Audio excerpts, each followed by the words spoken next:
Hey guys, and welcome to Snapthis. Now today I'm going to be talking about the new updates that have just been released. Now if you're watching in the future, this video is for April 2018. There's no name for this update, so I'm just going to call it the connection update, just on the fact that the features are really just connecting friends together, i.e. tagging and video calls, which are major features within Snapchat now, so obviously if you're using them that's great, but this video is going to cover everything you need to know. It has been a while since I've done an update video, so let's have a look at these new exciting features.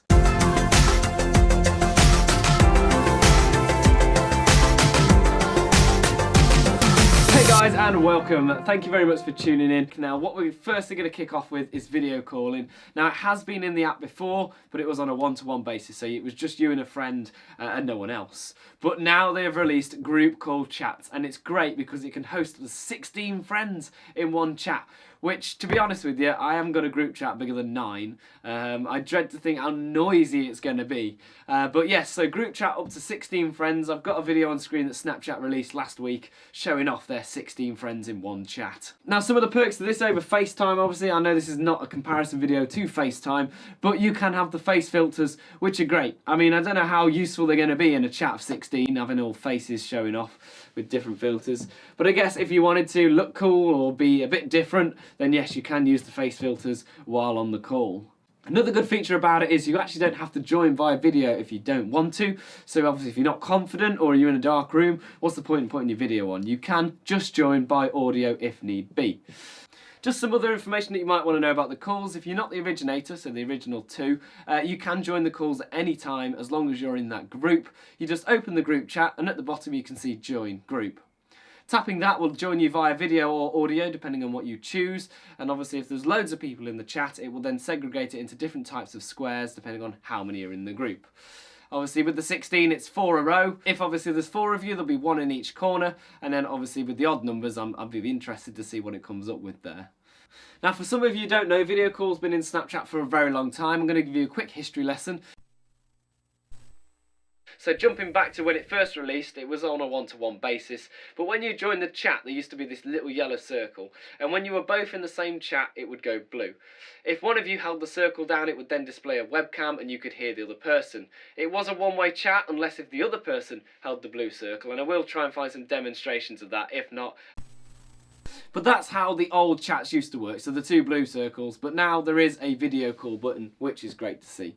Now before we finish the video chat section, there's something else that's really cool about it, is if you send images or Bitmoji stickers using the buttons at the bottom of the chat, you can send them and they display for all participants on the screen. It is a really good feature, especially if you're planning a holiday between a group of friends. You could tap on the screenshot from maybe a website that you found a good deal, and it would display for all.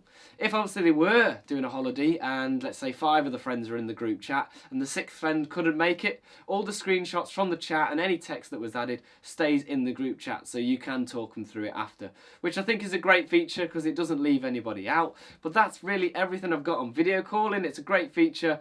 I haven't used it yet to its potential, so we'll see how that goes. The next part of the update we're going to talk about is tagging. Now if you're new to that, it's when you press the @ symbol on most social media sites, you can tag a profile into it. Now with Snapchat it has been in for a while, it's just not been very visual.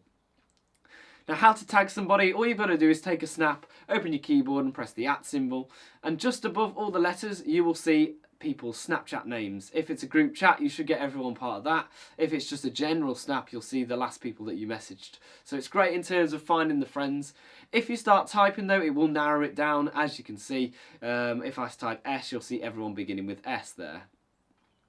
Clicking onto them will put them in as text, and if you add this to the story, when a person swipes up on the story you'll see that person is tagged. If you're friends with them you can chat straight away, and if you're not there's an add button for you to add that person straight away.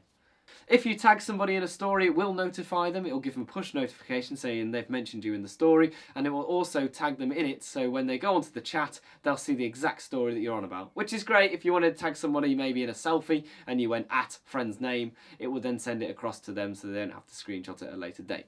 A couple of features that they've also added to do with the Snap Map is you can now send screenshots of it straight to your story. You can also share links via it. All you've got to do is find the area on your Snap Map, push and hold for a second, and you'll get a cutout of the Snap Map with 3 options. First, to share the link, so you can share that straight to social medias, and if they click on the link, it'll take them straight to Snapchat, and we'll show them that area right this moment. The other 2 are about screenshots. You've got the first one which says edit, and you can add stickers, text, and all the good stuff to it before putting it onto your story. And then obviously if you just want to put it straight on, you can hit send.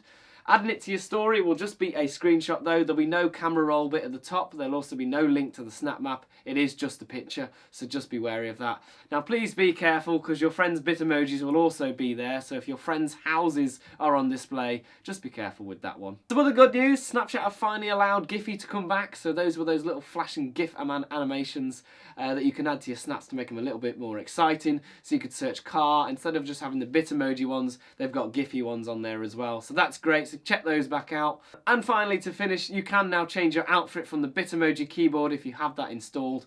So if you want to change your outfit straight away, you can just go to that little clove icon on the keyboard, choose an outfit, and then confirm it. Anyway, that's everything that April has to offer in terms of updates. There are plenty of features. Please let me know in the comment section below if you've used any before and what you think of them, because it's great to hear what you guys like.